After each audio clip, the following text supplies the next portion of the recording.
কলকাতায় সিন্দুরা academy of কালচারের বর্ষ অনুষ্ঠান সম্পূর্ণ হলো।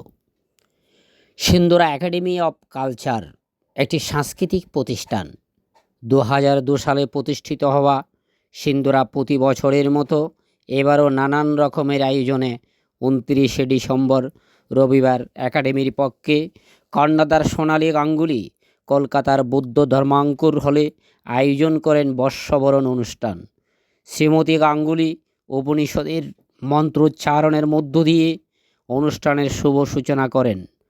পরে বকেকটা মনোমুগ্ধকর লোকসঙ্গীত পরিবেশ করে সকলের ভূয়সী প্রশংসা কুড়িয়ে নেন। বিশিষ্ট অতিথিদের মধ্যে উপস্থিত ছিলেন কবি সৈয়দ হাসমত জালাল, রবীন্দ্র ভারতী বিশ্ববিদ্যালয়ের সঙ্গীত বিভাগের প্রধান অধ্যাপক ডক্টর রঞ্জিত চক্রবর্তী, বিশিষ্ট কবি সাহিত্যিক ও গবেষক ডক্টর পার্থসারথী গায়েন, বিশিষ্ট নজরুল গবেষক দীপা দাস প্রমুখ। এছাড়াও গৌতম দেবনাথ, মুখ বইয়ের কর্ণধার আশুতোষ চক্রবর্তী, অক্ষরকথার পক্ষে স্বরূপ চক্রবর্তী, কথায় কবিতায় গানে দর্শকদের মাতিয়ে রাখেন। এছাড়াও বিশিষ্ট কবি সঙ্গীত শিল্পীগণ তাদের সমৃদ্ধময় অনুষ্ঠানের ধারা অনুষ্ঠানটিকে সমৃদ্ধ করে তোলেন। অঞ্জনা ভট্টাচার্য, মধুরিমা গাঙ্গুলির কৌশলী উপস্থাপনায় অনুষ্ঠানে অন্য মাত্রা যোগ করে। এইভাবেই বিভিন্ন অনুষ্ঠানের চিত্র ধারণ ও ভিডিও দেখতে YouTube channel @hindu18 subscribe, comment, share, like করে পাশে থাকার জন্য বাধিত করবেন।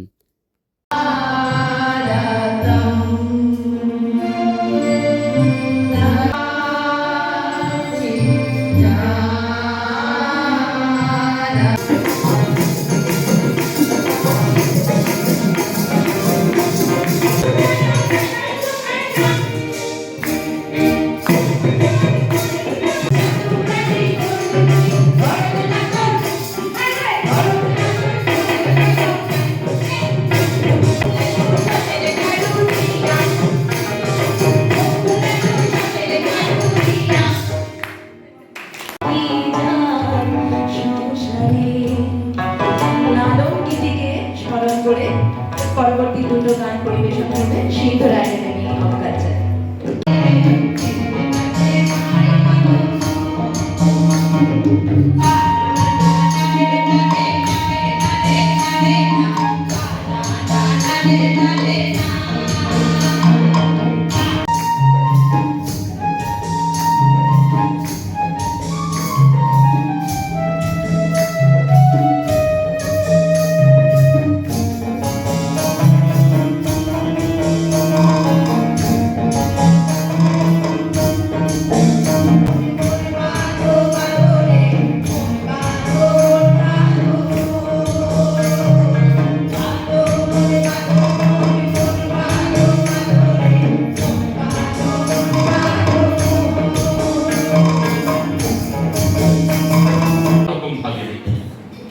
কলকাতায় যদিও আমরা সবাই একসঙ্গেই থাকতাম, তবে গত বছর বাংলাদেশে দেখা হলো ওদের সঙ্গে সবার সঙ্গে একই একটি অনুষ্ঠান।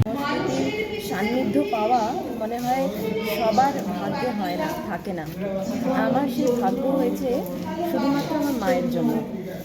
তো আমি তার জন্য মায়ের কাছে সংস্কৃতি জগতে সময় দিতে পারিনি, কিন্তু আমার কর্মজগতে সেই একই প্রতিফলন আমি যে করতে পেরেছি, এটা আমার মনে হয় পুরোটাই আমার মায়ের শিক্ষার জন্য। তো আমরা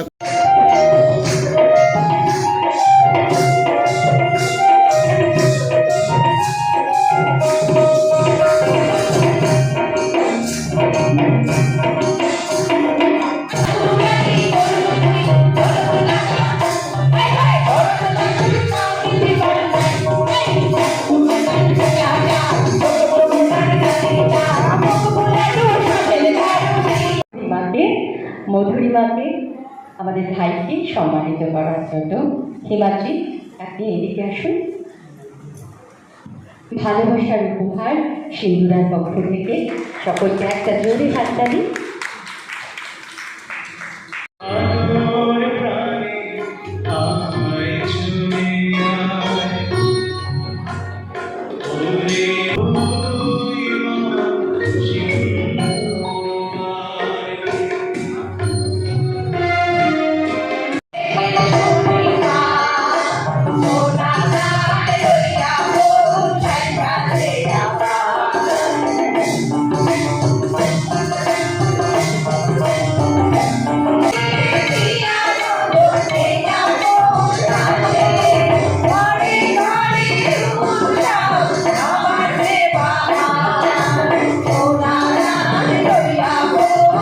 প্রত্যেককে আমার সশ্রদ্ধ প্রণাম, অন্তরে শ্রদ্ধা এবং ভালোবাসা।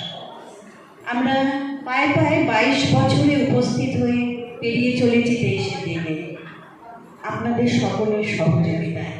আজ এতগুলো বছর আপনারা আমাদের সঙ্গে সুন্দরভাবে হাত ধরে এগিয়ে দূর থেকে এসেছেন শারীরিক নানা প্রতিবন্ধকতা নিয়ে। উনি শুধু সংস্কৃতি ভালোবাসেন বলে উনি ছুটে এসেছেন এবং আসেনও আমাদের অনুষ্ঠানে, আমাদের অনেক শুভেচ্ছা জানান। তো এরকম দাদা বা এরকম দিদিদের পাশে পেলে আমরা তো স্বাভাবিকভাবেই খুব অনুপ্রাণিত হই। ও আমার বরাবরেরই ছোট্টি, এবং যখন সিন্ধুরার জন্মলগ্ন ওদের হাত ধরেই এই সিন্ধুরার জন্ম হয়েছে। আমার আরেকটি মেয়ে আছে বড়, ওর আসার কথা ছিল কিন্তু ওর শরীর খারাপ, হয়তো আসতে পারবে না। তো আমার এই বড় মেয়ে, ছোট মেয়ে, আমরা তিনজন সবসময় আমরা সিন্ধুরা নিয়ে ভাবি কীভাবে আমরা আরও কী কাছে আসে না। তাই আমি আজকে ওকে জোর করে নিয়ে এসেছি যে আমার স্যার আসবেন, মাসুদা আছেন, আমাদের এরকম কোনো মানে 19 জন যাদের সামনে আমরা এদেরকে আনতে পারবো। তাই আমি আজকে একটু জোর করেই নিয়ে এসেছি। আর অঞ্জনাকে তো আপনারা সবাই চেনেন বহুদিন থেকে, তো আমি এদের দুজনের উপরে দায়িত্ব দিয়ে তোমরা কিন্তু সবাই চলে এসো, কেউ গ্রিন রুমে থাকতে হবে না, সবাই এখানে আসতে হবে। কারণ সেই পূজা 22 থেকে 23 যাবে, কিন্তু আমরা এই ডিসেম্বরে যাদের হারিয়েছি তারা আমাদের শুধু নয়, বিশেষ করে একজনের কথা তো না বললেই নয়, উস্তাদ জাকির হোসেন, যিনি শুধুমাত্র ভারতের নয়, তিনি তো পৃথিবীর।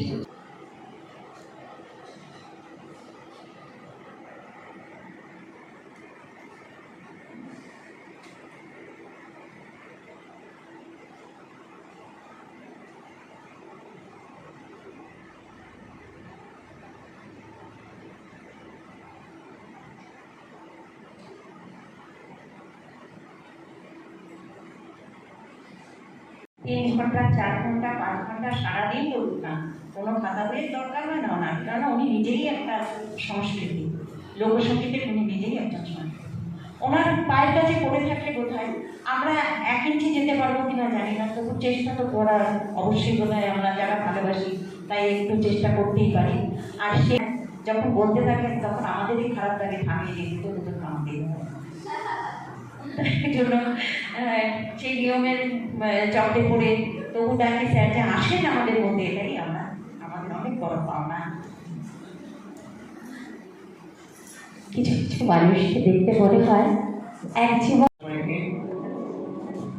সোনালী দিকে অনেক ধন্যবাদ জানাই আজকে আমন্ত্রণ জানানোর জন্য। শান্তি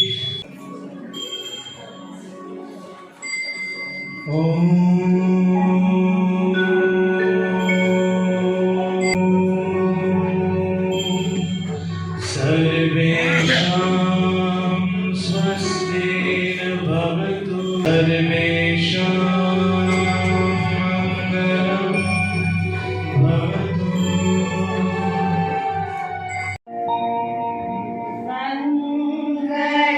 गच्छाधं सर्वदा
কিন্তু সিন্দুরা এক দশক অতিক্রম করে 23 বছর ধরে এই অনুষ্ঠান চালিয়ে আসছে।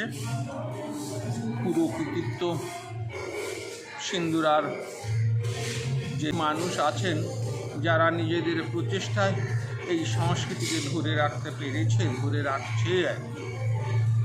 শিক্ষাকে বলা হয় আলো, সংস্কৃতি তার বিচ্ছুরণ, তার দ্যুতি। এই আমি একটি শ্লোক বললাম, এরকম বহু শ্লোক আছে আর কি, যেখান থেকে আমাদের প্রাত্যহিক জীবনের আর কি, যে দেবান ভাবয়ত অনেন তে দেবান ভাবয়ত ব। মালিক যদি শ্রমিকের কথা ভাবে এবং শ্রমিক একটা নতুন দিশা পাবে। আপনার নামটা যদি আরেকবার শেষে একটু বলে দেন। পার্থ সারথী গায়েন। ধন্যবাদ।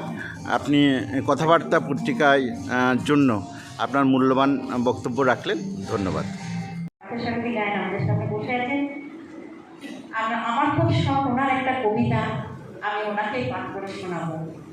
মানে আমি যে ওনার যে ভাবনা নিয়ে উনি লিখেছেন সেটা ফোটাতে পারছি কিনা এটাই আমার শোনানোর জন্য আমার খুব ইচ্ছে। তাই আজকে আমি ওনার এই কবিতাটা পড়বো এবং কবিতা হয়ে গেলে পরে আমি দুজন স্যারকে আমি ডেকে নেবো আমাদের মঞ্চে। আপনারা সমবেত হলেন, ঝাড় দূরের রক্ত চক্ষু ঠেলে তীরের ফলার মতো ঝমঝম বৃষ্টি উপেক্ষা করে আপনাদের প্রতিবাদে ধর্ষ বিকৃত হলো। পূবে, পশ্চিমে, উত্তরে, দক্ষিণে আপনারা পাশবিক অত্যাচারে বলেন শান্তি প্রদীপ। কোনো এক লৌহ মানব গ্রীবা উঁচু করে বলবে রক্ত দাও, স্বাধীনতা দেব। সেদিন মৃতপ্রায় সমাজের বুক চিরে ঝলকে ঝলকে উঠবে ঘুমন্ত আগ্নেয়গিরির দুরন্ত লাভাস্র। লেলিহার নগ্নোৎপাতে দাও দাও করে জ্বলে উঠবে পচা। এদিকে ধরনের বুকে বেজে উঠুক অভয় পঞ্চে জন্ম। তোমার দীপ্ত প্রদীপে বিতরিত হোক যুগ যুগান্তের পঞ্জীভূত অন্ধকার। দেখো যেন আর একটাও দামিনী না মরে, একটাও না, একটাও না, একটাও না। প্রণাম জানিয়ে শুরু করছি আজকের অনুষ্ঠান। সবার প্রথমে বেদ গানের মাধ্যমে সিন্ধুরা একটি পরিবেশনা করবেন, সিন্ধুরা একাডেমি অফ কালচার। এবং তারপর ধীরে ধীরে আমরা ঢুকে যাব